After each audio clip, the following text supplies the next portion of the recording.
নমস্কার বন্ধুরা, অবিলম্বে বাজার খুলে আমাদের বাঁচান কাঁদতে কাঁদতে বলছেন দক্ষিণবঙ্গের পোখরাজ আলু চাষিরা। প্রতিদিন আলুর দাম কমতে থাকায় ভেঙে পড়েছে কৃষক মহল। ভিন রাজ্যে আলু বিক্রি করতে না পারায় বাংলার চাষিদের কাছ থেকে নতুন আলু কেনা বন্ধ করে দিল মুর্শিদাবাদ জেলার ডাকবাংলোর আলু ব্যবসায়ীরা।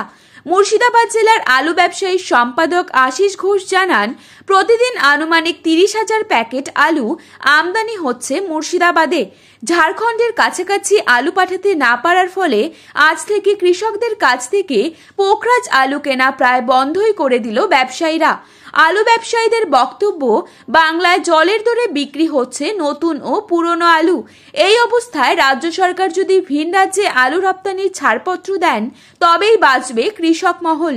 সব জায়গায় নতুন আলু উঠছে, কিন্তু আলু বোঝাই গাড়িগুলিকে আটক হয়ে থাকতে হচ্ছে চেকপোস্টে। প্রতিবেশী রাজ্যের কথা না হয় বাদই দিলাম, মেদিনীপুরের আলু কলকাতার মতো বাজারগুলিতেও আসতে গিয়ে হয়রানির শিকার হতে হচ্ছে আলু ব্যবসায়ীদের। চেকিং এর নাম করে আলু বোঝাই ট্রাকগুলিকে আটকে হেনস্থা করছে প্রশাসন, যার ফলে গন্তব্যে পৌঁছানোর আগেই পচে যাচ্ছে অনেক আলু।